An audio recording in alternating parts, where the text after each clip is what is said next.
Carol, thank you for having me. Thank you for all you do for our industry and for what you do for the great city and the community of Pearland, Texas. It's good to be back in Pearland. I love this office. We came, so Carol had mentioned, I think it was about 2008, that they came for inner city tour, a meeting in Irving. We did the same a few years later with some of our key leadership team around several of the chambers around this area. And loved walking in here, and it's very professional. It's very fresh. You have it going on here, and so I was so delighted when she called and said, "Would you help us lead through the board orientation?" I said, "Absolutely, I'm happy to." So I flew down this morning, great flight, and Gary picked me up. Thank you, and we're off and running. So, Mr. Chairman, thank you for the invite as well. First of all, let me say congratulations to each one of you for being a director on this board. It really is a great honor for business people to be asked and elected to a board of directors of their local Chamber of Commerce. The Chamber of Commerce, as you can hear me say later, has a really good brand around the entire world. There's been study and analysis, survey after survey of the brand that a Chamber of Commerce has, and there's no different than this Chamber of Commerce right here has a wonderful, wonderful brand. So thank you for what you do for this chamber. Thank you for what you do for the chamber industry. We're going to get into a little bit of the history of Chambers of Commerce here shortly, and what you'll find is that many, many years ago, people just like yourselves came together and they band together to fight against bad public policy, to conduct business with one another, business to B2B marketing, no different than what we do today, right? So why don't we, Mr. Chairman, if that's okay, we'll dive in, and Carol, and we'll get started. So welcome introductions, we've taken care of that. Thank you very much. It was good to kind of get to know each of your businesses. We have the wide range of spectrum of business. We have a good diversity mix. Small business, large business, very cross industries. I'm assuming probably geographical as well throughout the entire area. So whether it's geography, whether it's the demographics, whether it's the diversity mix, not only the ethnic diversity, but the diversity of business portfolios, whether it be a small business, mid-sized business, middle market business, or a very large business, we've got a very good cross mix of the 18 board members, and that is, I applaud you for that, because so many chambers that I speak to, very large chambers, very small chambers, they become kind of a clique, and they're not expanding their presence to where their board, their leadership, looks like their members, and that is the key, is that your board looks like your membership, and so congratulations, because obviously you do. So a little bit of our purpose today. In the short time that we have, we're going to obviously share some key information about this organization. Now, I'm going to need your help here. I've done some research. I know a little bit about the Pearland Chamber from following them throughout the years, but Carol and others, Sue and the past chair and others that have served this chamber for a long time, feel free to speak up, because some of the new people in the room, who is totally new on the board? Okay? And so the new people in the room may need to hear from some of the more wiser people that have been on this board for a while, that have been following this chamber. And, you know, so Sue and others, feel free to speak up and share little factoids that you have about this chamber, because that's what builds a relationship. That's what builds the community as a board and this team. And we function as a board of directors, we function as a team, right? So we're going to focus on the direction, on the mission, the core values, the goals of the organization. Obviously, we all have to be on the same page, and we're going to be looking at, obviously throughout your term in terms of tweaking those goals. We're going to encourage questions and to explore opportunities for the Chamber of Commerce. That's one of the key functions of a board, is you involve your members and constantly change to meet their needs. If we're not changing, we remain stagnant, we are really not effective, because chambers of commerce nowadays have to be involved, whether it's recruitment, whether it's be retention, whether it's the public policy, legislative advocacy. If we're not involved in some sort of indirect or direct economic development, tourism, or public policy, chambers of commerce now are being really obsolete from the days of just networking, from the days of just the B2B marketing. That's part of what we do. That's a core function, but we have to be more than that. So obviously, encouraging questions, exploring opportunities for our chamber is very much the key. Manage risk associated with leadership. That's what a board of directors does as well, is to manage the risk. What if? What if this were to happen tomorrow? How do we function the next day? And we always have to look at that as leaders of the board. That is our responsibility. So a little bit of background. There are about 1.6 million nonprofit organizations in the USA. Incredible. And growing, right? Every day. So nonprofit, everything from a C3, your church, some neighborhood associations, your social service, your food pantries, United Way, your C3s to your C4s to your C6. We are a 501c6, right? We lobby. We can lobby. We have, there's a threshold, but we can actually voice our opinion. Now, we can't not go out and raise dollars to support an issue, particularly, and tell people how to vote yes or no, or raise dollars for a candidate for office, whether it be school district, whether it be city council, whether it be county, state, or federal, unless we have a registered PAC, a political action committee. But as a C6, we can tell people how to, we can voice our opinion, we can take a position, we can encourage people to get out to vote, GOTV efforts all day long. So that's what we do as a nonprofit. Now let me clarify. When we say nonprofit, I have a board of 173, and we have an orientation coming up, and we're going to really talk about nonprofit because several of my board members that have already been involved on budgeting, which we've already went through. We kind of did it backwards due to some changes that we've had in the organization. They say, well, you don't need to be earning a profit. You're not for profit. Wrong. Everything we do is about earning profit. We want to raise dollars. Every program that we do at this chamber is about raising dollars. Carol's great at it. So non-for-profit means you as directors, you don't receive dividends. You don't receive any type of return for your time, your volunteer, right? That's about not-for-profit. Everything else is about raising dollars and stockpiling those dollars and building a reserve for a rainy day. The average number of directors on the board is 19.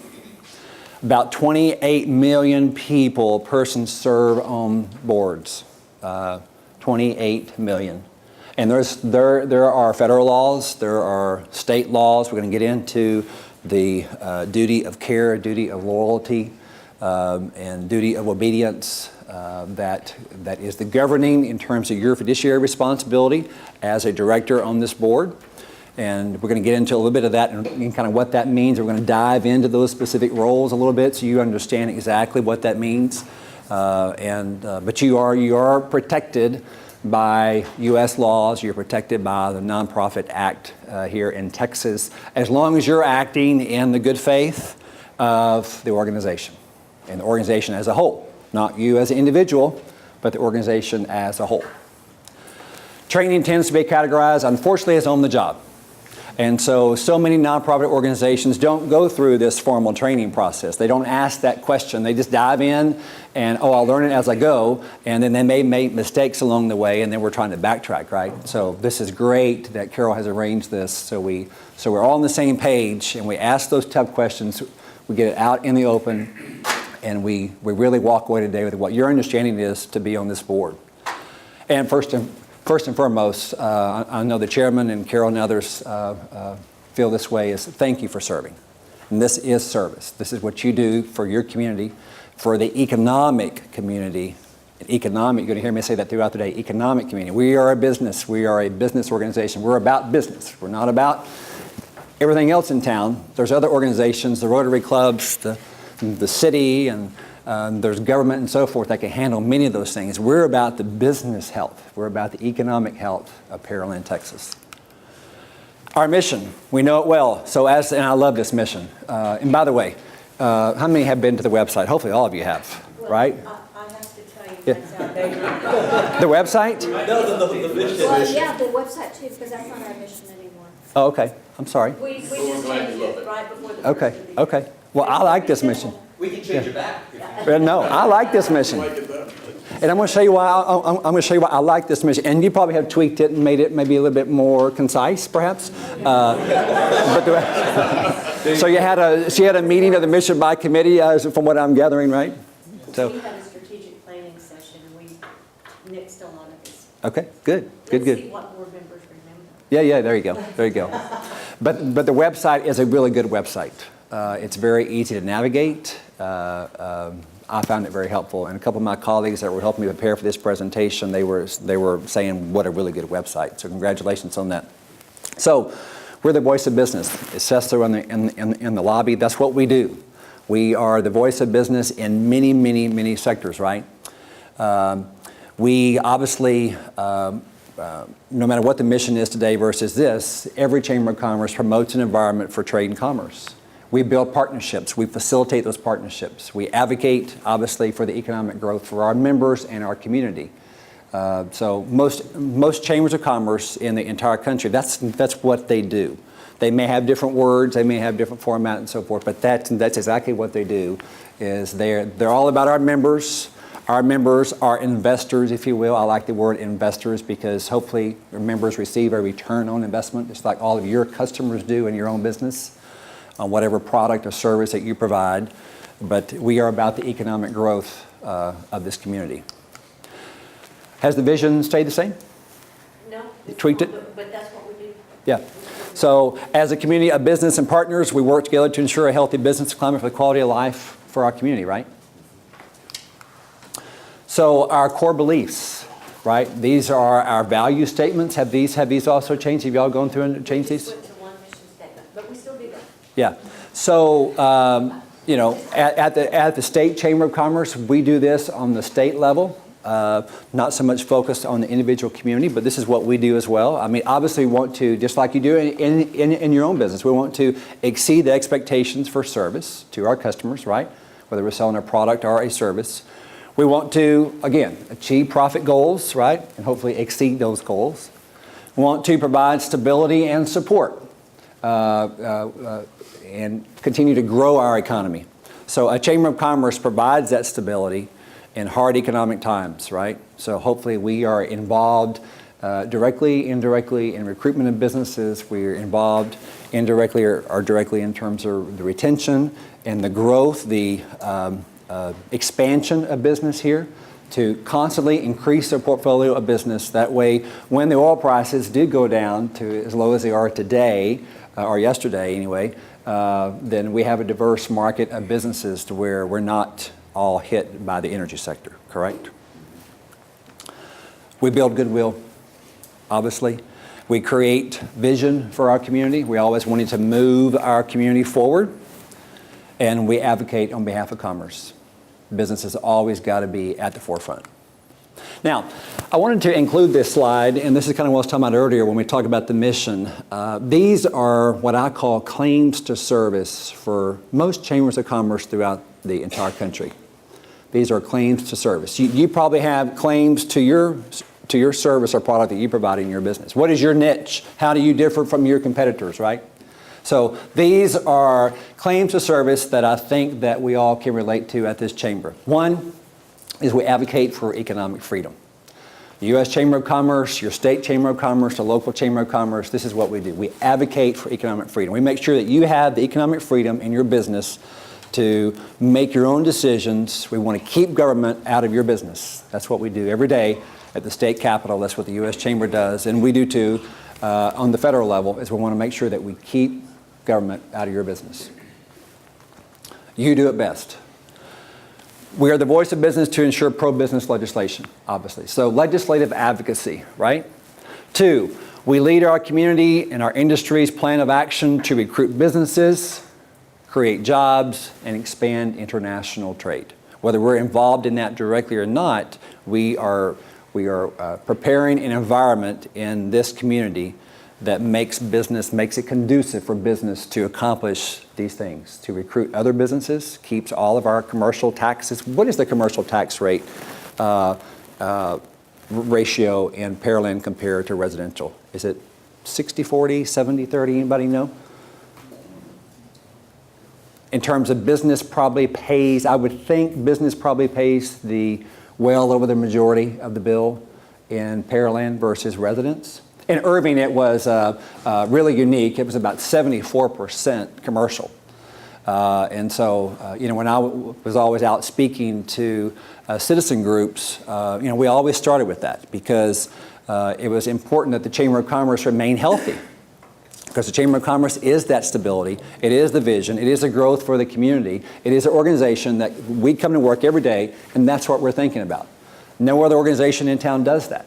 Not city government, not any other organization, the Chamber of Commerce does that. So think about that for a second.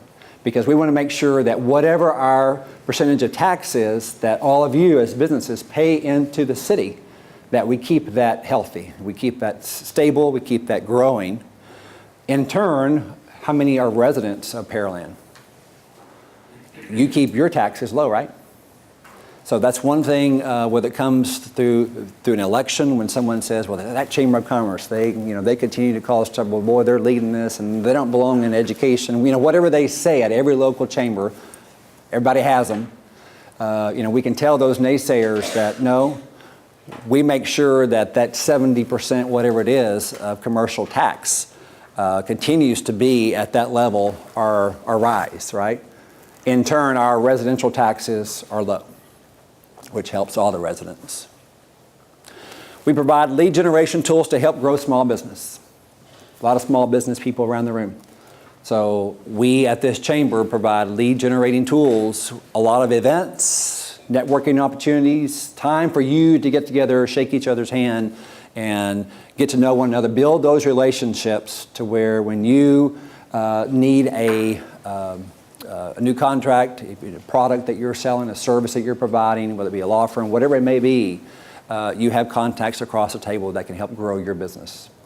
Chamber serves as that, what I call, and actually I can't take the credit, one of the past chairman of mine many years ago called us the conduit for connectivity. Conduit for connectivity. We connect people. That's what we do. That's what we are in the business of, is we facilitate those connections from business to business. Fourth, we ensure a stable, convenient, and accessible location for business and their employees. We always forget about the employees. So stable, convenient, and accessible. Carol just came back last evening from the Texas Department of Transportation Forum in Austin. Okay, so we are working with TxDOT on, Gary was giving me a little tour coming here, and he was telling me about some of the roadways in terms of the infrastructure, because I was asking about the turn lanes. They were all blocked off, and he was explaining why that is and how they have to go back now and spend more money and move poles, and it doesn't fit, and so they had to reconstruct. So they're probably spending more money than what they ever advocated for or budgeted for to begin with. So that's why it's important that local chamber be at the table to let TxDOT, let the local folks know what are the needs of business.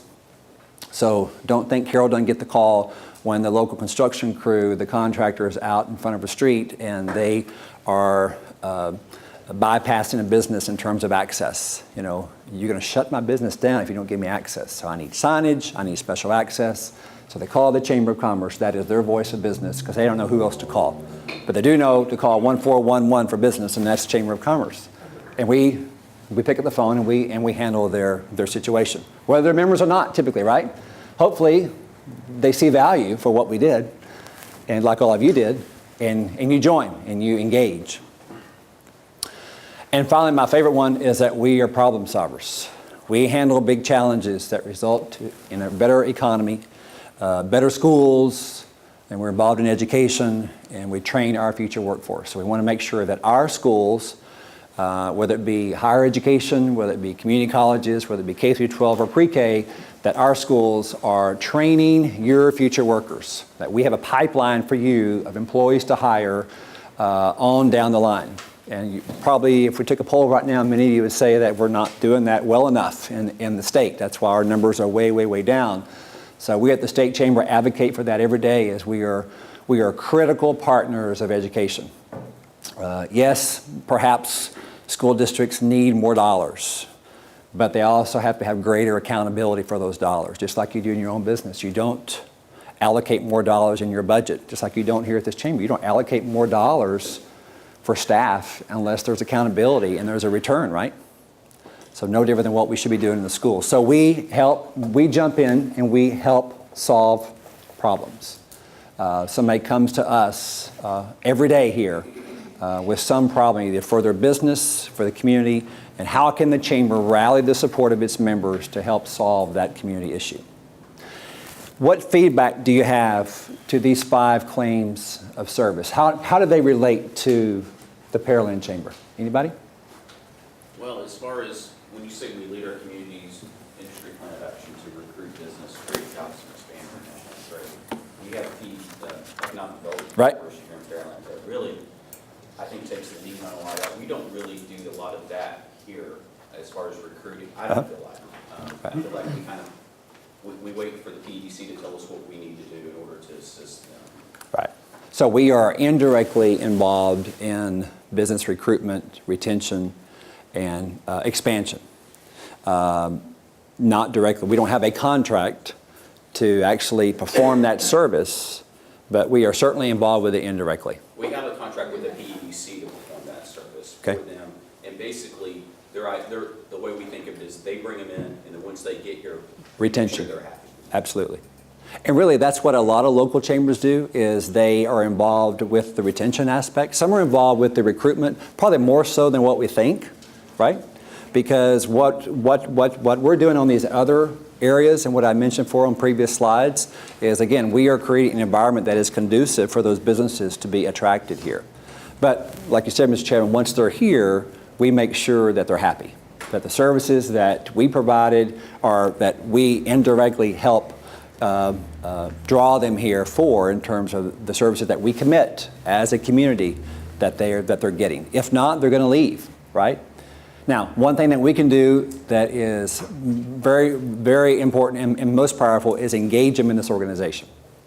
What we typically find is that an engaged business is a business that's going to be stable and that will continue to flourish in the community. Where I always worry as a local chamber executive, even at the state level, are the people I don't hear from. The people that we recruit to the state or recruit to a community, we engage them in the local chamber, we engage them in Rotary, we engage them in all different types of civic organizations. They're typically good, right? And we hear from them. It's those folks that you don't ever hear from. That's where I worry about the most, is because they're going to leave. And we might read about, there is nothing worse than a local chamber exec to pick up the paper or get a call from one of you saying, hey, XYZ business is leaving. Why? I don't know. How come you don't know? So it's a big job. And we have to stay on top of the pulse of the local business community. Who's coming, who's going, who's expanding, who's reducing in terms of workforce, how we need to jump in and help find a placement again for those employees that may be leaving a company to keep employees in the region where they don't move away, where our workforce is not being diminished. Yes, sir. One of the points that resonates with me is that last one, problem solver. Right. One of the reasons why I'm actually here and I got involved with the chamber was I came here and everyone's very involved and said, what are the issues? What do we need to resolve? How do we need to help business owners in Pearland? And we come with some really good ideas just in the short term that I've been involved. So I think we do a good job at that. Mm-hmm. Are there, thank you for sharing that, are there specific examples that Steve or anybody can share? Carol, how has this chamber in the past? The job fair was one that we came up with. We sat down, we were looking at all these business owners needing boots on the ground. And we sat down in one of our development meetings and said, hey, let's put together a job fair. And we turned that bad boy around in a few months. Nice. It was amazing. Nice. And it was very, very well received. So, And the outcome is we placed a lot of people, I'm sure, right? and the outcome is we're going to have another one pretty soon. Great. Hopefully. So there's still a need there, but that's great. Yeah. That's good. Any other examples of where we may have jumped in and helped solve a community-wide problem that no one else was addressing? Anybody? Well, a couple of things. Around 2007, we've had a contract with PEDC since 1995. And so we have evolved it to do business retention in a much stronger way. And we were getting consistent reports from local businesses that they had issues with the city of what happened was the city was expanding and encroaching upon businesses that moved into the county near Pearland. But once they became annexed into the city, then if they wanted to expand, the city codes took over. And it was very encumbering to them. So we began to help them. And through the process of a couple of years, some of the city codes were changed to help local business. Nice. Then we had an issue with marquee signs. We had more and more businesses purchasing them, but they could not utilize them to the state-of-the-art equipment that they purchased. So we worked with them in the city to get the codes for them. That was an issue, I believe, if I remember right, when you came to Irving, the marquee signs. So we enabled our local businesses to use their marquee signs effectively. Nice. And we just have had several issues that we have developed a relationship with the city to be in a roundtable discussion with them and working toward issues that can help our local businesses. Yep. I think that's what we excel at. And that's awesome to hear. So many chambers do not have that luxury of that round table setting at City Hall.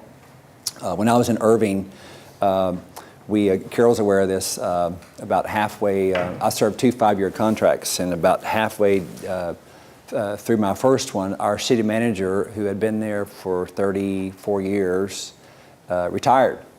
And he decided to retire it was a weekend after the mayor was elected, and it was the mayor that had served on the city council with Steve, the city manager, prior to, and they didn't see eye to eye. So Steve knew, okay, Herb Gears was going to become mayor. The writing's on the wall. I need to get out. Well, I'm on top, right? That's the best way. So he did. So Herb called and said, "Here's what I'm looking for," and described what he wanted perfectly. And I said, "I got just the guy." We worked on our masters together at Tech. He's now in Harlingen. He's about to go to Dallas as the ACM, but this is going to be about a 6-month process, and he may come to Irving and take the top job, and he did. And I was so glad that Tommy Gonzalez did, and he's now the city manager actually in El Paso, and doing a great job. But I love, and I wish Tommy was here, because Tommy gets it from a city manager standpoint. He's actually coming on our board, Carol, soon at TAB. I think the first city manager ever that's been on the state chamber board, because Tommy understands that you got to have the Chamber of Commerce at the table prior to any public hearing. Chambers of Commerce typically come to the table, and that's what we did prior to Tommy at the Irving Chamber, is that we wanted to advocate against something or for an issue. We would sign up like anybody else. We'd go to the public hearing. We would have our say publicly. The city really didn't know what the chamber was up to until we went publicly and said it. So whether it be changing a sign ordinance, whether it be a master planning process, whether it be burying utility lines, whatever issue that it was that we tackled in Irving, under Tommy's leadership, he'd pick up the phone and call the chamber and say, "Hey, come meet with me and my team in a round table setting prior to any public hearing. Bring business leaders that are going to be impacted by XYZ ordinance that they're considering, and let's work it out." That way, when we get to a public hearing and we get to the city council meeting, we can say, we vetted this process. We met with city leaders, we met with the chamber, they're on board, or they're not on board, and here's what we need to do. And we didn't always agree, but we always agreed to disagree in terms of some issues. But we always looked out for business. So I applaud you for that. And that's solving problems. I guess the downside of some of that is that there's no public spectacle about it. It's not in the paper, right? So then you and Carol, just like me, it's really hard to tell and brag about ourselves, right? When we went for accreditation, we had the discussion. You have to brag about what you've done. You got to brag about all these, but particularly how you've done this as a Chamber of Commerce. And that's really hard to brag about yourself. But unless you do, your members don't know it, so you don't have that return on investment. Anybody else? Yes, sir. I would say the chamber does a nice job on number 3, lead generation tools, so that we can tell the members, hey, here's the ROI on your investment. Sorry, I'm in your way. When it's time to sign back up, we've done workshops, how to do business with different city and county and school, different organizations, and that's led to business for members, which is real dollars, so they can see, hey, it's worth me writing a check to be part of this organization. Nice. So Carol, do y'all, do you have, I'm trying to think about something on the website, do you have any formal program on members doing business with government, it sounds like? We've had some procurement sessions. Nice. Jim, you want to? No, we have links and stuff, don't we? Right, we actually have a website domain, bidpearland.us, that we Okay. have that allows people to get direct access to backlinks to different government entities Nice. in the area. In 2014, we held 2 procurement sessions, as Andrew alluded to, which brought in those people and told exactly how they become a vendor and also how they work with the smaller bids, whether it's like a $500 purchase. And then we've taken some of those leads that they've sent out and sent them out specifically to our members. For example, in the fall, the ISD was doing their annual restaurant search, and so we sent it out to all the restaurants, as well as a couple prospective members, so they could all go ahead and see the value of the chamber and go that direction with it. Nice. Very I good. want to inject something.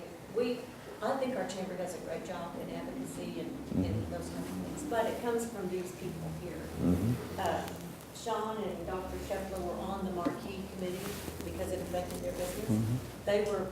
I think in numbers you have strength, and they were Absolutely. willing to tell their story to the city council, and their ideas and leadership was just outstanding. Brian Holroyd and Andrew helped us, and Matt with the bid procurement process. So it doesn't all come just from staff. Yeah. No, it's a It comes team from effort, right? Engaged Yeah. members. And really, that is probably the best way. We tell our members in Austin, around the state all day long, is we can go and testify on your behalf in front of whatever committee of the hearing, but to have you come to Austin and you tell your story and how it impacts your business, that is, The I mean, it's, passion oh, comes out of them, more absolutely. than it would come out yeah. from- And there is, not that there's not respect from the legislator to the staff person, but there's a greater respect from the legislator, city councilman, whoever it may be, to that businessman or businesswoman, because it's your dollars on the line, it's your livelihood on the line, and many of them have been there or are there, and they totally understand that. We get paid to do what we do, right? And they know that, so we're more in effect lobbyists, if you will, whether we're registered or not. So on your behalf, so to have you tell the story, thanks for sharing that, Carol, helps a great deal. Unfortunately, people don't do that enough, right? And we have to get more people to tell the story outside of just the board, but the members, and they have to engage. They have to engage. Well, so often members say somebody ought to do something about whatever it is that something needs to be done about, but they won't take action. Yeah. Or don't reach out to us. I mean, we have to pull it out of people how we can effectively help them. Excellent. Any others? Great. Thank you very much for sharing. So a little bit about history. And I would love to, a couple of you that have been around for a while, to share a little bit about the history of the Pearland Chamber to some of the new folks that may not be aware. But as you can see here, obviously we have, as groups, band together for many, many, many years against our enemies, against bad public policy, whatever it may be. Established codes to govern trade, and still later they attempted to influence legislation. So whether it be infrastructure, whether it be signage, whatever it may be, we are making sure that our businesses are being heard at City Hall, at county government, state, and at Congress to make sure that their legislation is pro-business. So the early associations of traders have little in common, obviously, today with the modern Chamber of Commerce, obviously a much, much more newer product. But nevertheless, our local chamber and many chambers around the country, obviously we trace our roots back to these early days. That's what we do today. So who wants to share anything about this particular chamber in terms of a history? I think one of the things that's important to us is every year we have a past chair reception. And it's amazing to hear from these elders, which I consider myself, and we won't Sean say anything about that, but it's amazing to hear them tell what they did and how they made the chamber grow, how they got everybody involved. And I mean, we have people that are really, really elderly that have been here forever, and they still show up They love the chamber, they love the idea of the chamber. Nice. And what it does. And I look around the table, I see men that were here this past year. And of course, I'm from Tennessee, and for those of you that don't know, our theme this year was ribs, rednecks, and moonshine. And we had great fun with that theme. But to listen, and you look at all these I love it. people up Yeah, here absolutely. that have served, it's just amazing to look at the first person over here to get the history of this organization. Yeah. It's quite impressive. Absolutely. And I hope every time you come in here for a board meeting, just as Sue pointed out, I hope you look and realize that what you're voting on, the policy that you're making for this chamber is carrying on this legacy every time that you take a vote. So, you know, what would these great folks do? So that's good you have that. That's good you bring them back and you continue to involve them. I know it probably can be painful. I've been there, you know, well, Chris, why are we doing this? You know, oh, we don't need that. You know, like, oh, you're spending way too much money on that. You know, but that's, you know, times change, right? And they are the best ambassadors in the true sense that you have, whether it be politically, whether it be at the church, at the neighborhood association, whatever it may be. They keep the chamber in the forefront because they're so well respected throughout the community. So, yeah. I love this. And even the ones we cross this who are no longer with us, they're still here, right? So. It's good to hear those guys talk because they all have, Carol will have them tell their biggest event or The war stories. biggest screw up. Yeah, you know, exactly. While they served and that sort of thing. And Yeah. They had $10 dues and, you know, 20 folks. And like, what can you do with $200? Yeah. You know, back in the day, getting Yep. that started. So kind of puts it all in perspective. Absolutely. Who was the first chairman? The first chair was Joe Martin, which is Joe- the second one. Okay. But the founder was the first one, Fitz Frederick. Okay. He actually founded the organization, but he never served as the president or the chairman. At that time, they were presidents. Right. And then it changed in 1987 to chairman. And so he was the founder, and then Joe Martin was the first president, and Joe was alive when I came here. And then the next one is Freddie Cisak, and he always comes back every year to tell the story. And he says, well, it looks like the guys in front of me, I'm the next one. Exactly. Says that every year. It's kind of like going to the cemetery and seeing, you know, the other person's name, and it's like, you know, there's my name without the end date. It's like, oh, yeah, oh, yeah. But hey, that's great. Anybody else want to share anything about the history? All right, awesome. Are we good? No break needed. We're good. They need a break. Do we need a break? No. Okay, we're good. Awesome, thank you, sir. So the organization and its structure, we represent our members, right? That's what we're about. While we also have a responsibility to represent the community, we are all about our members. And from what I understand, it's just over 700 members, 730, and we represent approximately 7,500 employees of the 730. So I really like to use that because 730 is obviously a very, very good number for this size community. It's a very good number in terms of our market penetration rate. So if you look at probably the overall business size of Pearland and the greater area that we serve versus the number of members that we have a really good market penetration rate. So that's part of the accreditation process that Carol mentioned. But most importantly to me is 730 members, and they represent almost 8,000 approximately employees. So what you do every day in policy and driving this organization, you represent almost 8,000 employees of your just over 700 members. And that's very important to realize. People think, oh, we have just over 700 members, and they think of them as an entity, right? They think of them as an individual. But you got to think broader than that. You got to think who they influence. And whether it be a large company that has thousands of employees or whether it be a small business that has 1 or 2 employees, they have influence over those people, particularly when it comes to legislation, particularly when it comes to that lead generating. So they can help influence the policy of this chamber outside of just that individual organizational member. Obviously, we have to have our members engaged, right? Without the talent of the members, as Carol alluded to earlier, it's not just staff, it is the entire team board, the entire team of our committee structure, of our members that truly make the chamber a true association. We are an association of members. And that's what we always have to drive toward, just like the mission says. And we have to drive toward that mission every time we make a decision in this room is what's good for our members. It's all about the members all the time. So I want to get into the board's legal and ethical obligation. And some of this may be a little elementary to some of you who serve on nonprofit boards, but I think it's a good refresher as well. So nonprofit organizations, this is the legal term, right?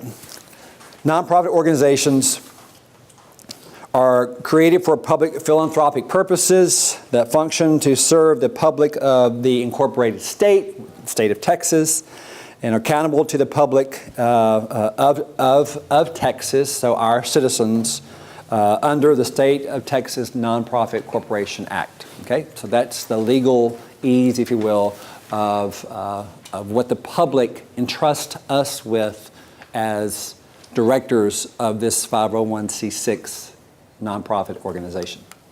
So we have some legal obligations. We have the duty of care. We have the duty of loyalty and the duty of obedience. So let me kind of go through each of these, if you will. Obviously, the duty of care.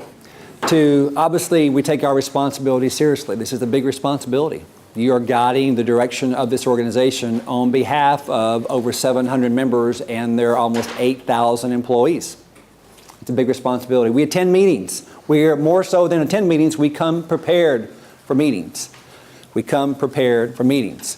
So we're not wasting everybody's time in the boardroom asking questions that were already in the packet that was sent to you prior to the meeting. We study whatever the consent agenda may be. We study whatever the agenda items may be to where we can come prepared to act at the meetings on a specific piece of the agenda, or whatever agenda item it is. We read and understand the board documents. We ask the pertinent questions. And I can't stress that enough, is ask the questions. If something is not clear, speak up. And Carol's just like me. She'd much rather have a board that asks the tough questions and are engaged than a board that just comes in and just rubber stamps and say, yeah, whatever staff says we'll do. Because that's not an engaged board. An engaged board is one that comes in and asks the tough questions. Hey, how do we arrive at this figure? How come we didn't have better profit from that event? What can we do better at the next job fair, whatever it may be? We can always improve. Know what the organization does and how well does it work.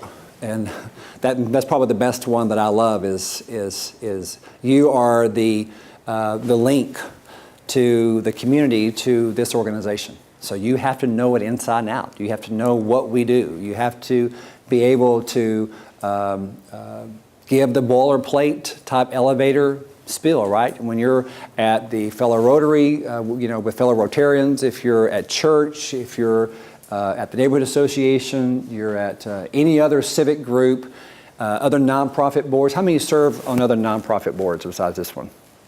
A lot. So in those nonprofit organization meetings, you have to be able to talk about what this chamber does. What is our niche? How we're different from any other nonprofit in town. We are the only chamber of commerce, right? Are there any niche special market chambers here, ethnic chambers or anything in Pearland?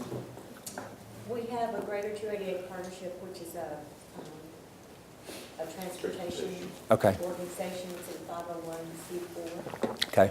So it's more geared toward transportation, but there's not a Hispanic chamber, Black chamber, GLBT chamber. Okay, so we're it. So that's part of our niche, is that we are the only chamber of commerce in town. But why should the business right next door contribute their dollars here and not to another civic organization in town? Because we all compete for nonprofit dollars, right? There's only so much that companies have. There's a duty of loyalty.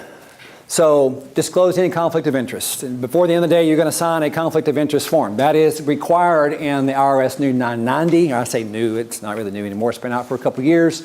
But what is the conflict of interest? So you can certainly vote, you can act, just disclose what it may be. So Mike, tell me again what you do. I'm a sales rep for Champion Energy. Okay. Okay, so if we wanted to purchase a product of Mike's from his company for a extension of this building, whatever it may be, Mike can still vote on that, okay? Vote on that contract, vote on approving it in the budget. He just needs to disclose what that is. Now, Mike could recuse himself if he wanted to be clean all the way and not vote and not participate in the discussion. And our attorney will keep us on track here, but Mike can still vote on it as long as he discloses that. And our auditors will say that in the audit report that we have every year that yes, this $600 went to this company that one of our board members represents, but he disclosed that in his conflict of interest. Okay. Any other examples of conflict of interest anybody wants to share that you've had on other boards?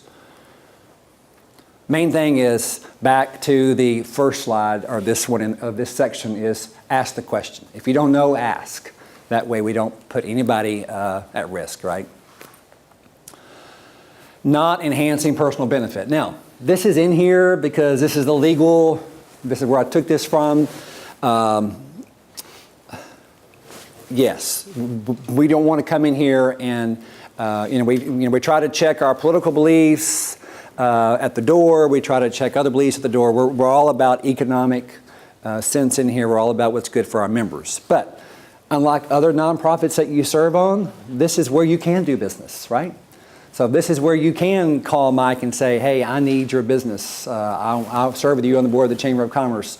Some other nonprofits that I serve on, they kind of frown upon that, right? It's all about that nonprofit's service. Particularly when we're on the board. And so, they kind of frown upon that. We're a Chamber of Commerce. We're all about introducing you to other people in this room to be your clients, to be your customers. That's what we're all about. But the main thing is that you're not using a personal belief. We had an example, Carol, you may have been there, when I was, you may be on the TAB board too. It's been several years ago. We were talking about casino gambling at the State Chamber of Commerce in Austin. And we had a executive, one of the top executives from one of the top telecom companies in the entire country. He represented that company on our board. And he was hell-bent, we will not have casino gambling in Texas. Now, that wasn't the issue on our legislative priorities that we were voting on. The issue was, should we advocate to the legislature to put it up for a vote for all the citizens of Texas to decide? You decide. We as legislators won't decide. We'll let the citizens of Texas decide. And he did not want that. Well, come to find out, he had he's a former pastor, rightfully so, that's good. But he was bringing his personal beliefs to the table, and he morally thought it was wrong. He didn't check it at the door. And he was not thinking what's good for the economic sense and what's good for our organization. We were not, again, advocating for casino gambling. What we're advocating for actually was to let the voters decide if we have high-end casinos in 4 designated places around the entire state, only 4, and that they'd be very high-end Las Vegas type resort casinos, not an Indian reservation like WinStar, right? But he didn't want it. He didn't want it. And he stood up. Say again? You didn't show him the irony of not being able to play Texas Hold'em in Texas. Exactly. That's what we were missing. And so, exactly. Good point. So, that being said, he stood up and caused some about 45 minutes on the agenda, and caused a lot of people who thought, well, this is a no-brainer. We're just going to, it's a GOTV effort. Let's get out the vote and let the citizens decide. This is a democracy. We had several people that were saying, well, I tend to agree with him, who never probably would have spoke up before. Now that's a good thing, right? Because you get people thinking, but it caused some disruption because a personal belief. Focus on the best interest of the organization above all else. Obviously, that's a given. Confidentiality. of organization information. Now you think, what could be confidential for a Chamber of Commerce? We're very transparent, which we are. We're accountable to the public as a 501c3. Our books have to be available upon reasonable request if somebody walks in the door right now. Carol's got to have her 990s ready to show and ready to be copied for a reasonable fee and so forth. That's all dictated, right? So what's confidential? Well, there's, it may be a strategy. It may be something as, we have a healthy reserve, and not everybody in town really needs to know that. Particularly if we have government contracts, right? Some city councilmen, whether we have a county contract, some chambers have contract with school districts. They tend to look at that with a critical eye in terms of, well, maybe that's what the chamber should be doing anyway as the Chamber of Commerce. So they don't need extra dollars in a economic development retention agreement to do that. Besides, they have $500,000 in reserves, so why do they need extra money, right? So, we need to be using that money to cut our taxes for all the citizens to put me in office next year. So there are some things that are here, that are discussed here, that need to stay here, right? Loyalty when sitting on multiple boards at the same time. So about 5 or 6 of you raised your hand that you sit on other boards. And there's obviously a loyalty that you have to those boards when you're acting on their business and to this board. And we try not to mix the two. We try not to mix the two in terms of, if it's some cross-sharing of information, resources, yes, obviously, because you know that because you're on that other board. But we try to keep the loyalty separate for every board that we serve on. I'm here for this reason. This is about the economic vitality of Pearland, Texas. Okay, not how we feed any homeless that we have on the street. That's important, and we can help promote that organization that does that mission and maybe a fundraiser that they're having, and we may want to give individually ourselves, but that's not our mission. Our mission is about keeping the economic vitality of Pearland, Texas healthy. Any questions on duty of loyalty? Would you like to add anything, Council? No, whenever we talk about fiduciary duties, that's what we're talking about, duty of loyalty. That's really whenever people come to me and they want to know, what is a fiduciary duty? And I always tell them, fiduciary duty is just another way of saying duty of loyalty. You have a loyalty to whatever board that you're serving on. And the main thing is anytime you run into a situation where you might somehow benefit personally from an action you're taking on that board, then you may have breached a fiduciary duty to that organization. So you need to be thinking about those things for every decision that you make while you're on this board. Absolutely. Thank you for sharing that. And we are a team. You heard me say a couple of times already that we are a team. And that means that we may agree to disagree on a vote. We may be split on a vote. But whatever the majority of the vote is, that is the will of this board and the chamber when you walk out that door. So Sue may say, no, I'm going to vote totally against this. And Mike says, no, I'm going to vote for it. And we may have some debates in here, and rah, rah, rah, rah, rah, rah, but when we walk out that door, we're all about whatever the majority of the board said. They voted yes. Sue voted no. Sue says, it's the will of the board. And she's not out commenting, saying, and bad-mouthing Mike and saying, well, I didn't want to vote that way. We had a situation in Irving, you may have read about it in the paper, unfortunately, about 3 years ago for our entertainment center. And we had a very divisive city council. We had a mayor, the mayor I told you about earlier, became so obsessed with this project, he ended up losing his office in terms of re-election over it. People thought he was lining his pockets, which was not the case. But Tea Party type person came in and said, and of course nothing against the Tea Party, but they came in and it was change to the point where we're going to, if we have to destroy the institution and start over, we're going to do so. And of course that costs more tax dollars, right? They don't realize that sometimes. Long story short, they got the project off the ground about 6 months ago. Almost 3 years ago we were working on this project. And it was election after election, it was issue after issue. And what the common denominator of the problem was is they would discuss something in executive session and even in public session, and then there would be a divided vote, 5-4, 9-member city council, and they would go out, and the 5 that voted against it would go out and say, well, you need to call so-and-so because he or she said this. or if they were on the opposite side of the vote or even for the vote, they were pointing fingers and disclosing some information about what was said in terms of debate. They were not leaving the council chambers and saying, well, we lost it, we were 4, the 4s were 5, and that is the will of the council, and we're going to go along with it. They wanted to change it. It was never good enough until they got their way.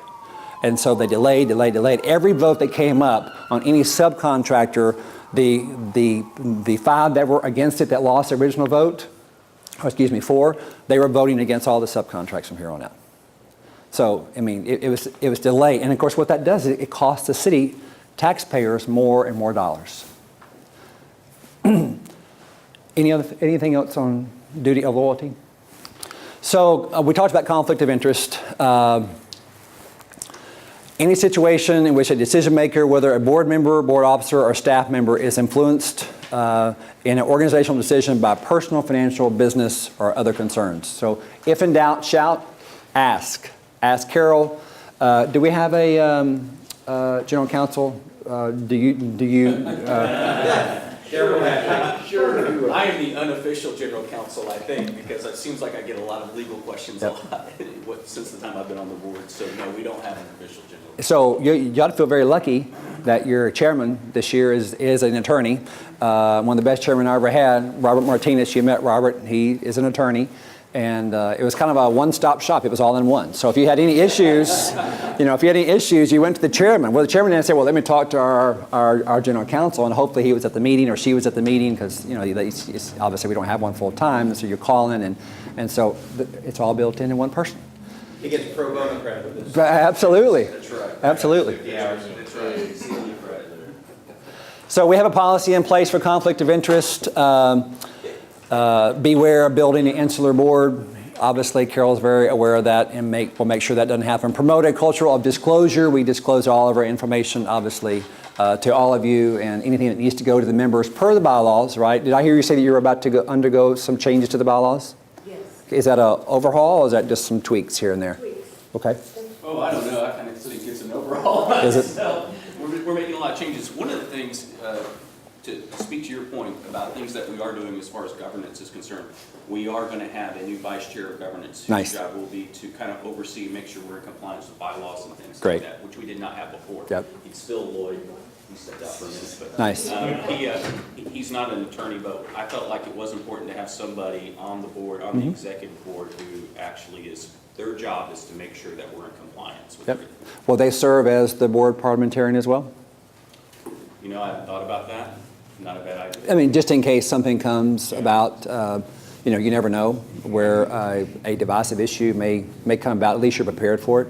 But that's, my hat's off to you for having Phil do that, because governance is so important. And typically it's overlooked.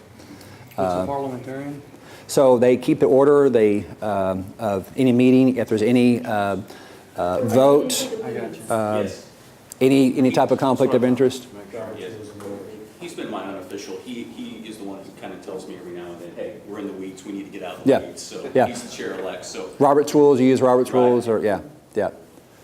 It's real easy. I've got a slide on it here later. It's real easy for the board, since you went there, I'll go there too, for the board to get into the weeds. It feels comfortable, right? You get immediate satisfaction. You're doing something, you see a return on that immediately.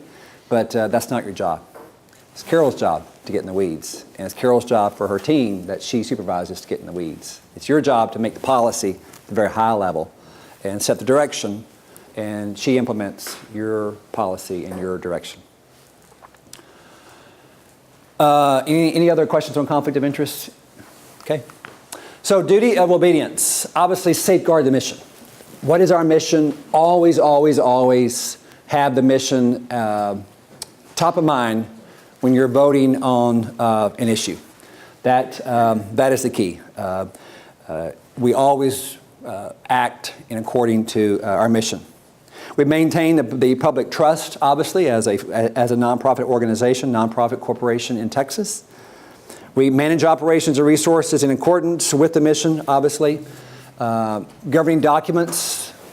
The chairman kind of answered this when he had mentioned that Phil was going to be the new vice chair of governance. So whatever the governing documents may be, whether it be the bylaws, Articles of incorporation, if you want to see those, obviously they're available. Things that we file through the state. Policies and procedures, obviously, there's various policies that Carroll has in place that you may refer to from time to time. But just to give you an example, the new 990 several years ago, basically Sarbanes-Oxley, everybody's familiar with that, is obviously nonprofits fall under that today. In a sense, not comprehensive as a private business, but we obviously have to have a whistleblower policy in place. So everybody knows about a whistleblower policy. So if you sense that there is something going on that's not right, you have a chain of command that you talk to it about. You come to Carroll. If it's not resolved with Carroll, you go to the chairman. Whatever your policy says in terms of the whistleblower policy, and staff too. If staff has an issue with one of their supervisors or with Carroll and it's not being resolved, staff has to know who to go to at the board level for that to be resolved. Antitrust, you have that policy in your commitment packet that we're going to talk about at the end of this session today that we need you to sign off on. So antitrust, believe it or not, chambers of commerce are being dinged on that every year in this country, and it's a couple of like industry or similar industry folks are getting together and they're talking shop. They're influencing policy. The U.S. Chamber had an issue with this a couple of years ago, and they're discussing policy just for that industry and driving it home and letting other people vote on that. So you don't want to get into antitrust issues. Audit committee, we have an audit every year. We have an independent audit committee, which is required by the new 990. We have conflict of interest. We're obviously, we have records that are subject to public review upon request as a nonprofit. We have a document retention and destruction policy. We had to have that for our accreditation. We have financial policies and procedures. So everything, talking about getting into the weeds, everything from how I can use my corporate card and the expenses that I can use it for and what I cannot use it for. So the financial policy and procedures that we have in place. We have Carol, do we have a compensation committee? A compensation committee? Uh-huh. You know what, we don't have one yet. Okay. But that is on the horizon. Yeah, probably, and it really could fall in a lot of chambers. It falls under the governance, but it may be, Mr. Chairman, a subcommittee that's appointed by you. In Irving, what we did is it was the chair, it was the past chair, the immediate past chair. So Sue, are you the immediate past chairwoman? Sort of, Well, kind of, sort of, 2 years. Okay. But anyway. Okay. So this lady here is no longer active. Right, she just left to go to the PEDC board, so she Okay. had to resign Okay. from this. Gotcha. So I have Gotcha. to- Okay. So then the chair, the immediate past chair, the chair-elect, correct, and Phil as the governance committee, who could chair the committee based on the chairman's recommendation, and the treasurer. Who's the treasurer? I saw a nameplate over here. Okay. Thank you. Tell me your name, sir. Sean. And so Sean would also serve on a potential, just an idea, compensation committee. That way we're in check. If we're ever audited, we can say we had a compensation committee to look at benchmarks in our organization, our state organization, our national organization has all types of salary benchmarks. And, are we paying Carroll fairly? Probably not. You're not paying her near enough. And so, what should she be paid? And, there's accountability if there's a contract in place or not. But we've done our homework, and we're not out of line with national and state studies of chambers that have 700 or so people of a city of our size. What is our market penetration rate? So your compensation committee is looking at it. No different than what corporations do. They have compensation committee for their key executives or their leadership team. That's to protect the board, right? And to protect them, to protect the executives, the staff. We're not setting our own salary. This is a board-driven, et cetera. Sean? Do most chambers, I know Carol sent us some numbers one time and they showed contracts. Is it, most chambers have contracts or not have? What's the, I mean, in Texas, obviously, what's Yep. the benefit or not the benefit of having? You know, it's pretty much split 50-50. I encourage chambers, I encourage board members, I encourage the exec on the other side, always have a contract. Always have a contract. You protect the organization. You know, we're at will state, right? But you protect the organization. You have a great executive that is very marketable to other chambers of commerce. You want to keep her, right? So a contract would help keep her. At the same time, you, in good faith, you protect her as well. Because while we all are friends and we all get along, what if the next chairman or the next chairwoman comes in and they have a certain agenda because of a vote that this board took 3 years ago, and they're going to get revenge, and they come in with 5 of their buddies, and they vote in one meeting, they get the majority, which is not that much majority with a board of all 18 are voting. So there's not that much a majority here to get in terms of number of votes with a smaller board, and Carol is out the next day. I mean, that's you know, so you keep the continuity of a very marketable person. At the same time, you have that leverage as well to protect her. I had a contract in Irving, 2 5-year contracts. My contract, and I'll be happy to share it with Carol or with Phil if that's the will of the chair in terms of the comp committee.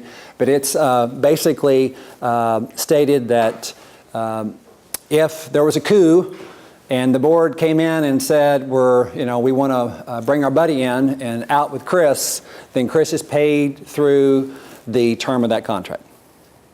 So whatever the term is. So if it was in 3 years, I am owed 2 years of compensation. At the same time, if I'd left before that time period was up, then there were provisions of an out clause that I had to pay back of my professional development expenses, any travel to professional development, etc. I took a couple of week leave of absence, if you will, to go to language school in Cuernavaca, Mexico, because we have a trade center there. Irving has a trade center, and we have staff there. And I wanted to learn how to communicate with them. Then I worked a couple of weeks in Mexico City, and so that just over a month I was out, and so I still got paid for it. But the board didn't want to go to that expense and then me come back and say, hey, I'm moving to Mexico City and we're out that expense. So what they said is if Chris leaves within a year after he gets back, he owes us that month compensation and the expenses that we had while he was off at the trade center in Mexico City. We both signed, and it's fair. No different than what you do in your own business, right?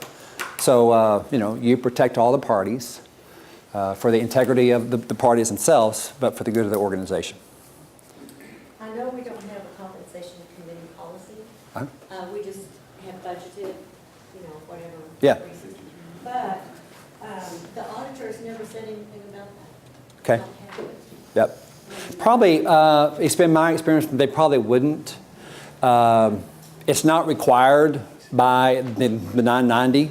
To me, it's just good practice. I mean, one, you avoid any off-the-cuff transition of personal agendas, either by the chamber exec or by the board of directors. Other policies that, again, they may not mention, but it's just good practice. Some organizations have them. I know Irving was looking at when I left was a gift acceptance policy. So bless you. So what could I be given as a chamber exec that doesn't influence me to give special treatment to one member versus the other? Okay. Our political elected officials have that policy. Thankfully, they cannot be swayed by, you can't take a member of Congress out to dinner anymore because he or she may be persuaded by the dollars that you're spending on them. There's a threshold, right, that you can't jump above. And investment policies. Obviously, if there's money to invest there, what that investment policy looks like. It's probably going to look a lot different than all of our personal investment policies, right? We're not going to take the risk with our members' dollars than what we do with my own personal dollars. So, can we take a break for Sounds great. 5 minutes? 5 minutes. 5 minutes? Thanks, sir. Yeah, very good. Organization, not to us personally. That is your investment. Don't forget, RCP banquet, if you haven't already. Yes, well, I was going to tell everybody afterwards. So there are several key functions of a board, and I want to go through some of these. Some are obviously committees, but there are eight key functions. They involve planning, programming, financial management, fund development, HR, marketing and PR, information, and board governance and nominations. Some of these are probably standing committees already in the chamber, and some may be task forces. Let me just kind of briefly talk about committees. Carol, how many committees do we have here, approximately? Well, we've changed it. Government, community, Right, government, community. purchase power, Transportation. yeah. probably Transportation. 7 strong committees. Okay. And then Because the they next revised committee. them. Nice. So a lot of chambers, it sounds like yours already going through that, are being more efficient. It's more quality versus quantity in terms of their committees, task forces. But the main thing with committees is that we'll always have to remember that committees recommend. That's all they do. They recommend. They recommend to the board. The board approves, and then whatever the board approves, the staff and the volunteers implement, right? So the committee recommends, the board approves, staff and volunteers implement. And if we always remember that, outside of safeguarding the mission, we're going to do great as a member of this board. I was in Hammond, Louisiana last week conducting a board planning session. And we spent a lot of time with our education committee. And the education committee pretty much dominates the board. And the education committee was really popular in town before the Chamber of Commerce was even really restructured and popular about 5 years ago. And it really got to the point, and after the meeting, people were telling me that the folks on this education committee, I mean, they do things on their own. They have their own budget, they have their own advisory board, they're out making decisions of the chamber on candidates that we're going to back without a pack. And I said, y'all, you really have a mess on your hands with this education committee. You need to reel them in. They recommend. This board controls the organization and sets the direction and the policy, not to the committee. And so that's good that we have some 7 or so committees that are very efficient, but they all fall under the direction of this board. Did Hammond recognize that they had a problem? They did. They did. Kind of after the fact, some had already. There's some new leadership there, and they had recognized that there was an issue that a committee cannot have that type of authority, that they're going out speaking on behalf of the chamber without board action. They're not the board, and on top of that, they had their own budget and their own checking account, and it was just so they're kind of reining some of that in. One, it protects them. Because I was telling them, and we have a similar situation at the state chambers. We have chapters all over the state, and come to find out, do we have any accountants in here? I don't think I heard anybody accountants. So come to find out, these chapters have their own checking accounts, right? Because they have events at the local or regional level, and they're collecting fundraising dollars to operate the chapter. Naturally so, right? But the chapters fall under our 501c6. They're not separate organizations. They're not their own separate nonprofit. So when it comes to time to file the 990, and even to just recently, the auditors hadn't even caught it to say, we have these chapters all across the state. Where are the dollars going in terms of who's filing the 990 for those chapters? Nobody's filing the 990. So when I travel around the state, my first month on the job, I've been there just about 7 months, and I was telling the chapters, well, we're going to have control over your bank accounts. You can keep it at the local bank. You can have signatory authority. You can, move dollars, use the dollars. They're your dollars that you earned at the local level. We want you to keep them there, right? And they're yours to use. We want a signature on the account. We want access. We want to set it up electronically where we get monthly statements, because we have to account for those dollars in our 990. And there were a couple that were resistant. And I said, well, then you can, when we get an audit and they ask where those chapter dollars are being accounted for, you can be responsible. Well, we're not responsible. we're a chapter of TAB. Well, if you're a chapter of TAB, you have to fall under our guidelines and our regulations, right? No different than a committee. At the local level, the chamber falls under the board's preview. So planning. So obviously, there's a lot. This is, to me, probably the number one thing that a chamber board does, would be involving planning. Obviously, what are our desired outcomes of the organization? What do we want to achieve? And more importantly, and I like to add this, is by whom and by when. So it's one thing that we can say that we want to achieve 950 members by the end of 2015, and we're at 730. Okay? So is that a realistic goal, for one? If not, why? And what does it need to be? But two, if whatever number we decide, whether it's 850, 1,000, or 950, whatever it is who's going to help do it and by when? And we have benchmarks set along the way, key performance indicators, KPIs, every quarter or maybe every month, every meeting, that whatever that goal that you set in the planning session, that you have KPIs set up to where you're checking in with those key people that agree to do that and how they're doing. What tools they need, what hurdles are they having, and why are they having them. So you're checking in to make sure that the goals are being met. That way there's no surprises come fourth quarter, we're almost at year end, and we haven't met a goal. Well, we haven't asked why we hadn't met a goal all year long, right? So realistic goals, setting KPIs, key performance indicators, with the people that are controlling that, who's responsible for it, and a timeline. By when? Is it a 2-year goal, 3-year goal? Is it a 6-month goal?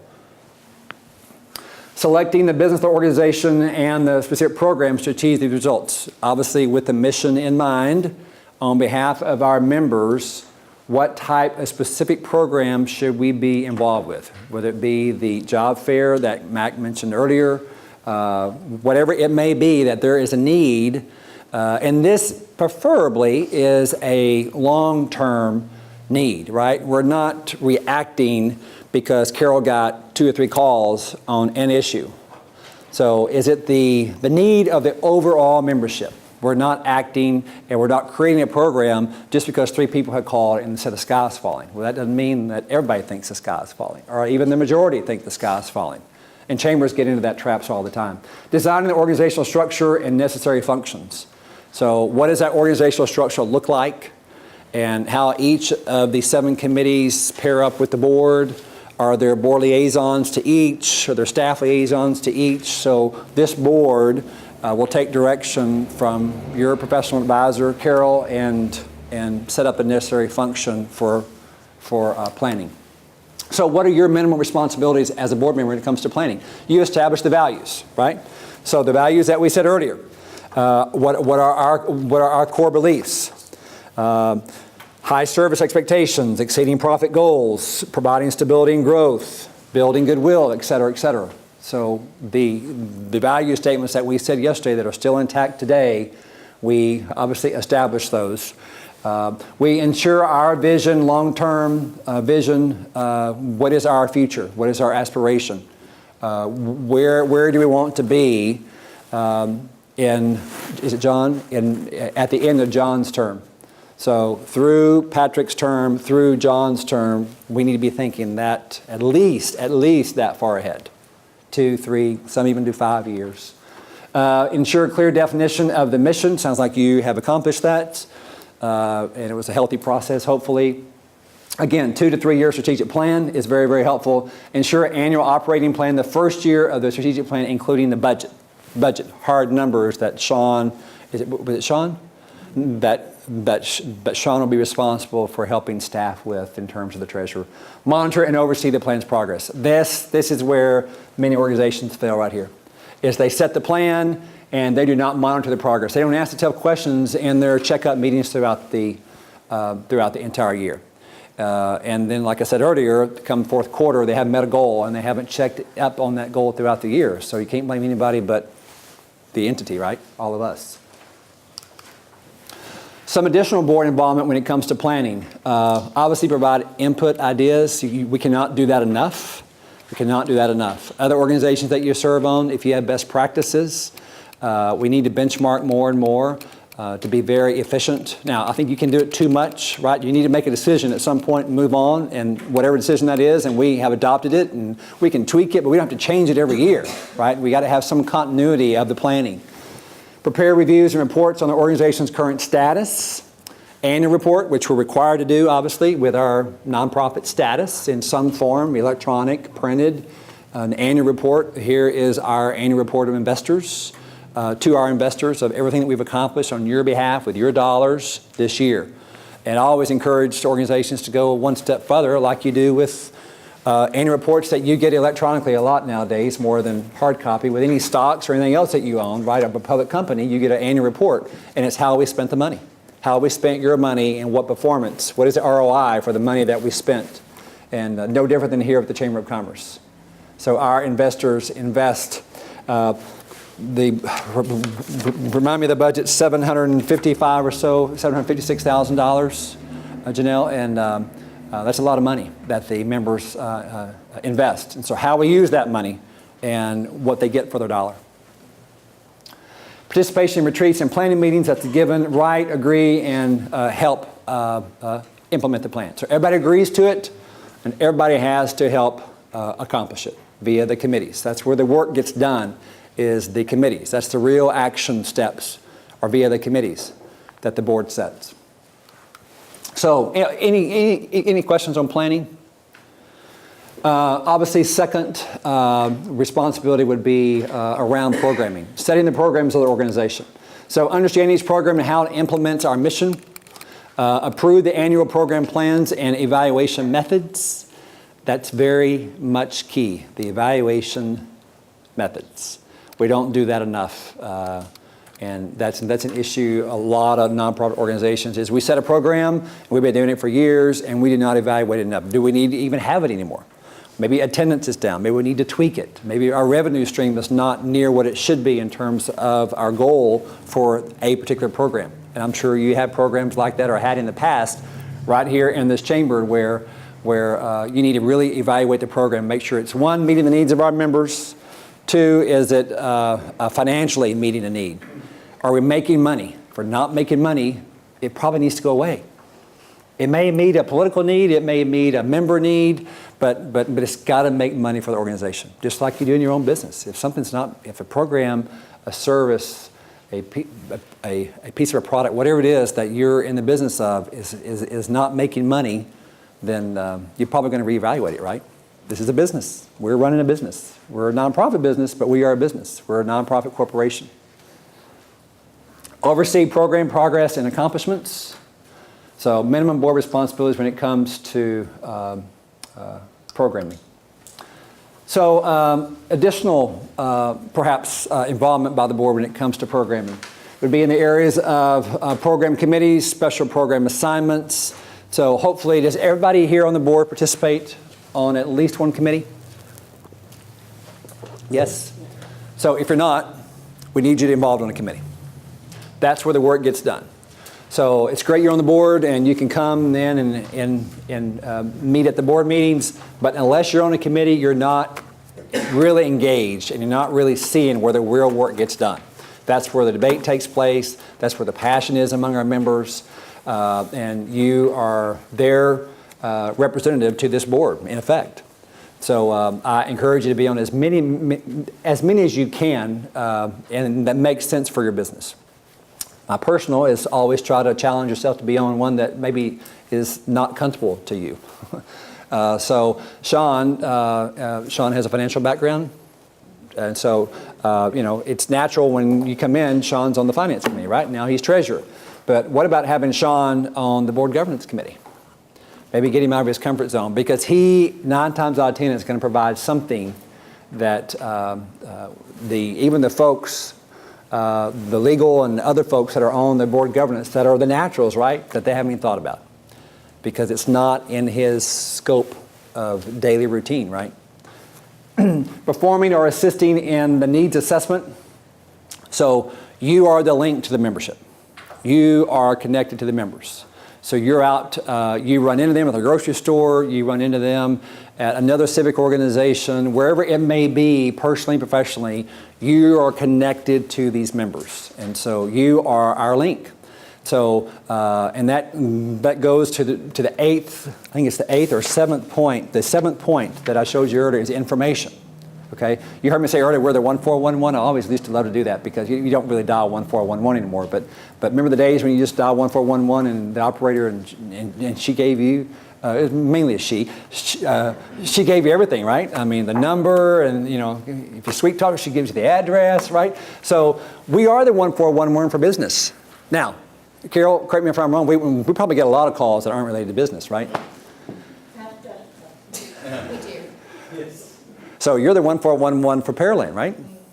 Irving was the same way. I got to tell you two funny stories. These are actual true stories. Our receptionist came to me, but after I got the exec job in Irving, and Irving's broken up into 3 communities, but it's all city limits of Irving, right? 67 square miles. You have Valley Ranch, where the Cowboys used to be, so it's one community.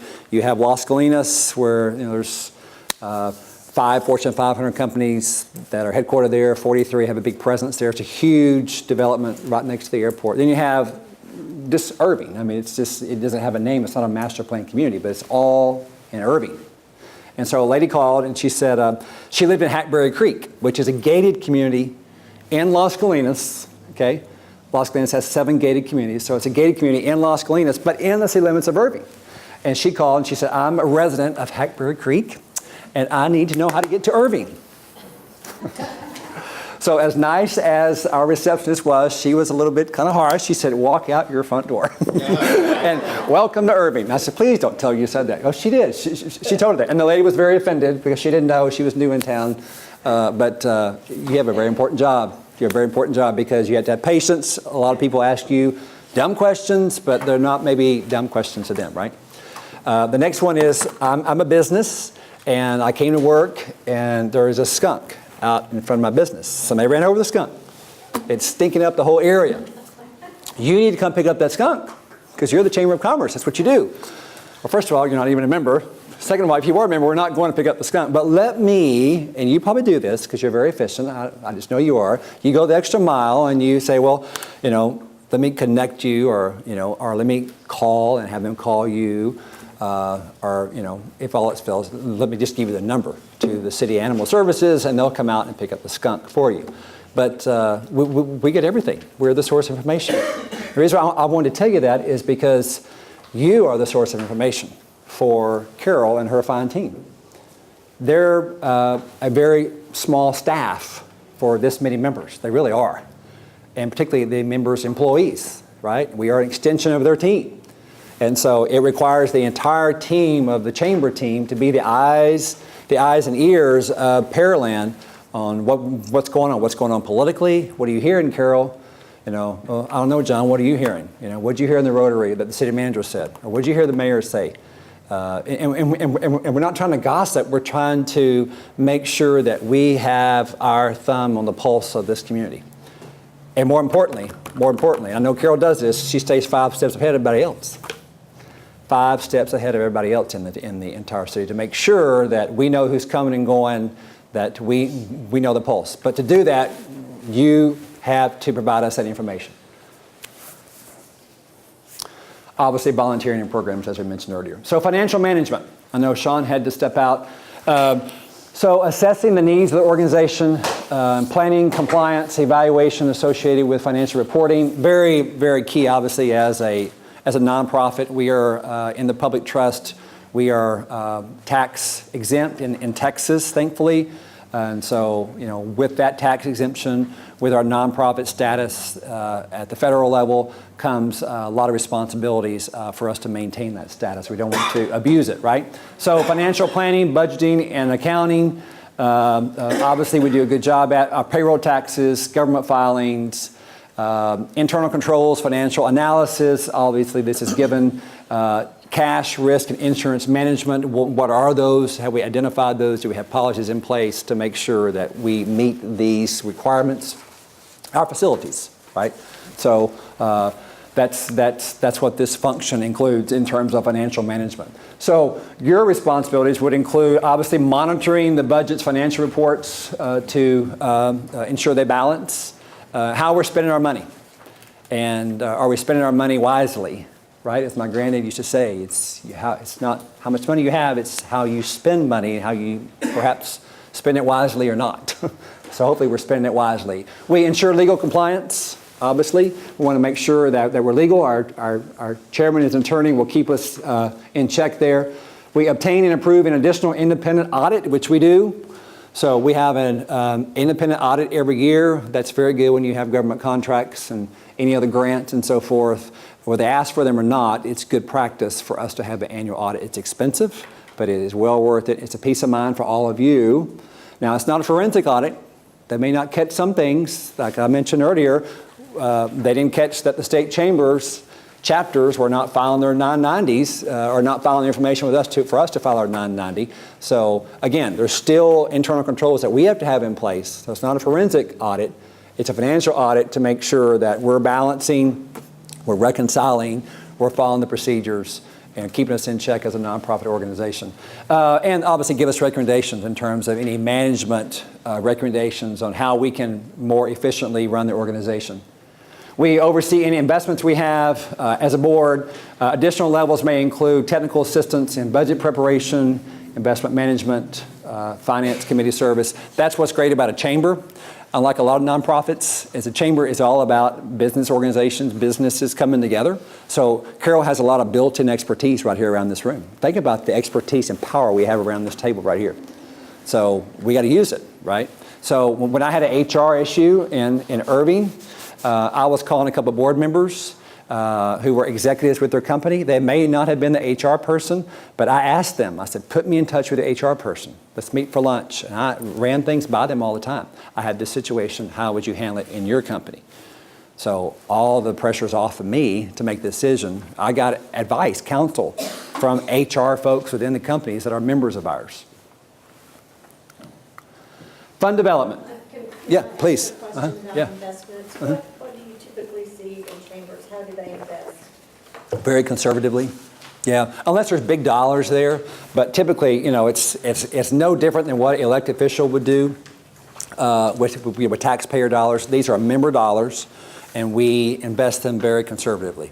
And we have financial planners. We actually just started an investment committee at TAB just a few months ago, and it's 3 people, plus our treasurer that heads up our finance committee. And all but 2 are financial planners, and 1 is not a financial planner, but has a financial background. And we want them to serve as counsel to us on how we are investing our dollars.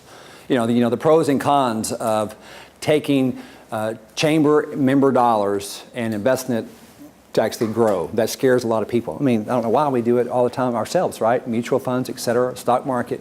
But we have a low risk tolerance level, typically at a Chamber of Commerce as a C6. Some organizations, big organizations don't. The U.S. Chamber doesn't. I mean, they're investing heavily in the market and they take big risk. But you take big risk, you get big rewards, right? So I think it depends on the size of your budget, size of reserves, how much money you have to invest. Main thing is have a policy in place. There are a lot of policies out there. If we need policies, we can get them. And that the board approves a policy for the investment committee that we're going to invest at low risk, medium risk, high risk, whatever it may be.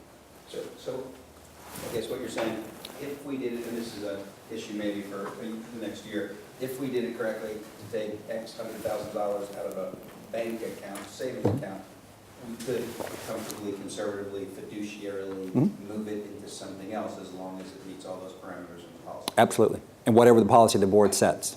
At a low risk, at a moderate risk, mutual funds only that are rated XYZ, the highest rating possible, safeguard, That's typically what I've seen in most nonprofit organizations.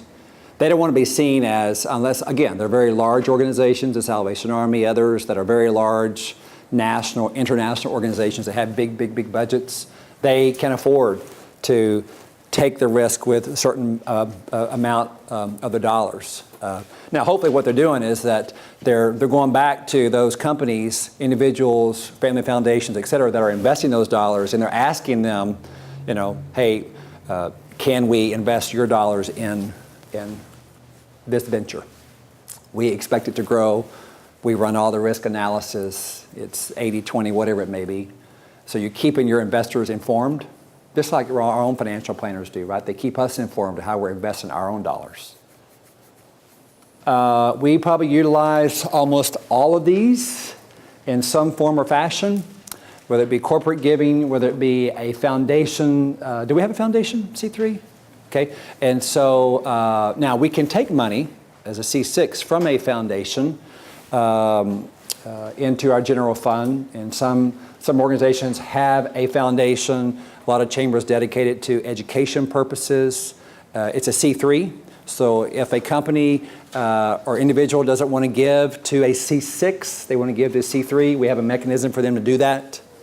In Irving, we had a community development foundation, everything from very broad. During the Centennial, we purchased thousands of crepe myrtles, special type of crepe myrtle for Texas, and we raised dollars from residents, Rotary clubs, you name it, not just from chamber members, but anybody could get 25 bucks, and we raised a lot of dollars, and we have centennials all over the city now, thanks to the Chamber Foundation. So that's just one example of how the chamber makes a difference. Areas you may be involved with, obviously, you're an investor, you're here, thank you for that. Obviously, helping to identify other investors. There is nothing better than a board member who can identify leads for other investors. People give to people, not to the cause. They don't. The cause helps, right? They like the chamber, they like Carol, they like her team, they're going to give money. They're going to give to the person sitting across the table asking, because Sue gave to that person in the past, and now Sue's asking that person to give to the chamber today. That's how they give. The big dollars, right? I'm not talking about the small dollars, but the big dollars. So people give to people, not necessarily to the cause. Promoting and participating in special events. Board members need to be seen at special events among the members. Too many times it's the staff are the only ones there, and the chair, because he signed up for that. He knows he's cleared his calendar. This is his thing this year, or her thing this year. So, but it's more than just that. It's the entire board. They need to be seen. They need to be interacting with members at the special events. And hopefully we're recognizing the board, let everybody know who the board is when they're there, because it is a privilege and an honor to serve on the board. So let me just skim through this HR, because it touched on this a little bit earlier. So obviously your responsibility as a board is to select the CEO. So you hire, you develop a job description, you do search, you hire one, you have a great one, you want to keep her, right? Via an agreement, whatever it may be, as we talked about earlier. You ensure compliance with laws, you're monitoring personnel policies, making sure that they're being followed, they're in place. You accord a last appeal based on the policy, obviously. You serve as an advisor, right? But you're not their boss. You're her boss. She is their boss. So Carol reports to you as the board, and through the chairman, obviously, right? I mean, she can't have 18 bosses. She can't have 18 people calling her. Report to the chairman. Now, that doesn't mean you can't call Carol and recommend something, and Carol's obviously nice and she's going to respond. But anything formal needs to come through the chair or the chain of command down to the present CEO and then on to the staff. And that doesn't mean, my philosophy, Carol may disagree, but that you can't call one of the staff if you need something, right? Of course you can. And then the staff keeps the executive, keeps Carol informed. Hey, board member called, and we want to make sure everybody's on the same page. There's no surprises. We're all in this together for the same outcome. Marketing and public relations. Any questions on HR? I know we kind of skimmed over that. We kind of touched on it earlier in the morning, but if there's any additions in terms of HR, you are the advisor when it comes to HR. So marketing and PR. Obviously, market research, no different than what you do in your businesses. Where is our market? What is our target area? Do we have specific target industries that we're going after in terms of membership, in terms of investment dollars? How we package it? What does it look like? Do we have the message right? How are we getting it out there? Are we spending ad dollars to get our message out there? Are we just doing more PR dollars, more public service type to get the message out there? Sometimes you got to spend money to make money. And a lot of board members are always afraid to spend dollars on marketing and promoting a chamber program. And don't be afraid to do that. So no different than what you do in your business. You're a vet, sir? So you probably advertise in certain markets because there are a lot of vets in town, right? And he may have a specialty niche, customer service. He may have a special niche in terms of a specialty for animal care that he has to market. So he has to go out and spend money to bring in customers into his practice, into his clinic. No different than what we should be doing right here. We got to spend money to market and bring in people here to invest in our chamber. A little bit about media. So it's best that there is a policy, even if it's unwritten policy in place. Carol is our chief spokesperson, our spokeswoman. Now the chairman may as well talk to the media about a specific vote or a policy of the board that was set, right? But it's preferred that the chamber executive is the spokesperson for the organization. So everything is streamlined on one message. If you don't like that, or you don't like something that she said, then tell her that, right? But we don't need 18 people out talking with the media and getting things stirred up in terms of, if we get a call, we can obviously state board policy on how the board voted, but anything else should come through Carol, just like you do if you're a member of a large corporation or anything within your own business. You have a spokesperson in case the media calls, right? So other board responsibilities in terms of markets, obviously know our markets, know the operation and how we serve those markets. Be a link to those external markets via a speakers bureau service perhaps. You are always a link out there to this chamber. So whatever organizations that you belong to outside of this, you're always the link to bring in chamber members, right? Always sell chamber memberships. We want people engaged. That's the business that we're in, is engagement. So again, just to recap. So the board hires, directs, and supports and evaluates the president and CEO. Should be annual evaluation. Make sure we're all healthy. Make sure that we're going in the direction that you would like to go as a board, and vice versa. And vice versa. So it's not just a one-way evaluation, it's truly a 360. Carol evaluates the board to make sure that she's getting what she needs from all of you. She's getting leads, she's getting support. The board chair is the official link, as I mentioned earlier, from the board to the president and CEO. And then the board chair and president and CEO act as partners with the board. So that is the public trust portion, right? So Carol acts under the control, directions, and within policies set by you as the board. She hires and supervises the staff, not the board. Carol does that. She supports the board in developing its governing role, and she acts as a bridge between the board and the staff. I mean, you can't contact the staff directly, but Carol is the official link to the team. And of course the staff, they do a great job at carrying out the work that you set in the direction under the supervision of the president, CEO. So I won't go through this too much due to lack of time here, but you've got it there in front of you. Obviously, I would encourage some long-range financial planning. We typically go through a 2 to 3 year strategic planning process as an organization, but we don't put numbers to it. We say, oh, we'll deal with that budget when that year comes up. I would do a long-range forecast of what your financial obligations look like under John's term, and then whoever succeeds John, right? So whatever your strategic plan is, 2 to 3 years, I would put some numbers to that too, so you know where you have to be in 2 to 3, 4, 5 years. In a nutshell, in terms of summary, so what are your responsibilities in terms of, I like this slide because it breaks it down. So what are your responsibilities as a board member when it comes to legislative? Some of you may have been selected to be on this board because you have a special relationship with a decision maker, a lawmaker, right? You give big dollars. You influence them. They're going to take your call on the first ring, right? So how many calls does it take for you to get to that key decision maker? So we want to always involve people that are influential in the community. And that Carol alluded to earlier, it's not just her, but it's everybody that are actually out there lobbying on behalf of our issues. Audit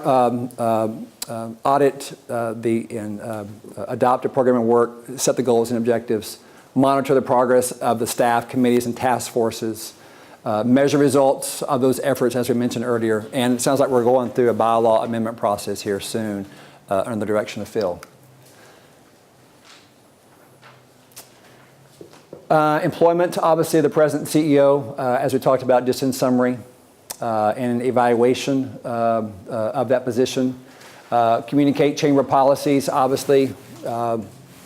This is Carol's responsibility to alert staff and board of issues, concerns that the members are having. So if there is a portion of the membership as a whole that has a concern on a particular issue, then the board needs to be aware of that. So individually, what is your role? Obviously, attend board meetings, keep informed about our policies and activities, consider all issues presented on their merits, as we talked about earlier, check the personal agendas at the door, actively promote the chamber and the community, okay? You are ambassadors of Pearland, Texas as well, not just the chamber, so you are a leader in this community. Perform such duties as may be requested periodically, including serving on committees. Hope we all serve on committees in a task force the chairman may appoint for a specific cause that has a specific end time to it, so more than just a committee. Solicit new members. Solicit new members. Cannot stress that enough. Everybody's job, it's not just the membership folks that get paid for it. And it's not just Carol's job, it's everybody in this room's job to solicit new members. Use your vendors, use your contacts, your patients, whatever it is, to recruit. Let them know you're involved in the chamber and why, and what you get out of it, and we hope they will be as well, right? When I go pick up my dry cleaning, I'm going to go by and say, hey, you remember the local chamber? When we were in Hammond, they took me out to dinner. I was there 2 nights. I said, now we are going to a chamber member, right? Oh, absolutely, right? So we made it a point, talk to the manager, talk to the MOD, the manager on duty, let them know we're chamber, we're here, we're supporting you. I think we paid for their dues, and each night we were there, right, for their annual dues. So they can obviously support us. Resigning or delinquent members. This is a huge thing that the board can be very, very helpful on. So rather than just staff calling and saying, hey, XYZ business, you're delinquent. You haven't paid your dues. We need board members to help do that as well. Board members, particularly on the larger ones, because you're out doing business with these people too. So it's more than just staff calling, but you're calling. So but perhaps, and Carrie may already do this, but perhaps a delinquent report, a retention report every quarter or something. Hey, we need help with these 5 calls. Who does business with them? And John can say, well, I do a lot of business with that company. I spend $1,000 with them every year, and they haven't paid us $500. So having John call them is a lot different than having Carol call them, because John's revenue into their company. Questions that you may have. So you have in your packet a service commitment pledge. We ask that you review that. We ask that if you need assistance with questions to be answered, if you need to take it back and your attorney, whoever, look at it, that's fine, obviously. But we ask that you sign this. This is your commitment to this chamber. Yeah, there's a conflict of interest policy attached, which is required as a nonprofit, and there is the antitrust statement that we also talked about, and that is also attached. So, the main thing is have fun with this. I mean, this is a great honor to be on this board. You are representing, I can tell you, you are representing a great chamber that is so well respected throughout the entire state. So you should be very, very proud. And but have fun with it and use it as a tool to grow your business. That's what we're all about. Don't be afraid to do that. So I'm here to help any way I can. I've got cards in the back, those of you that don't have one of my cards yet, and call or email me anytime that I can be of help to you. So, thank you, Mr. Chairman. Thank you, members of the board, and thank you, Carol.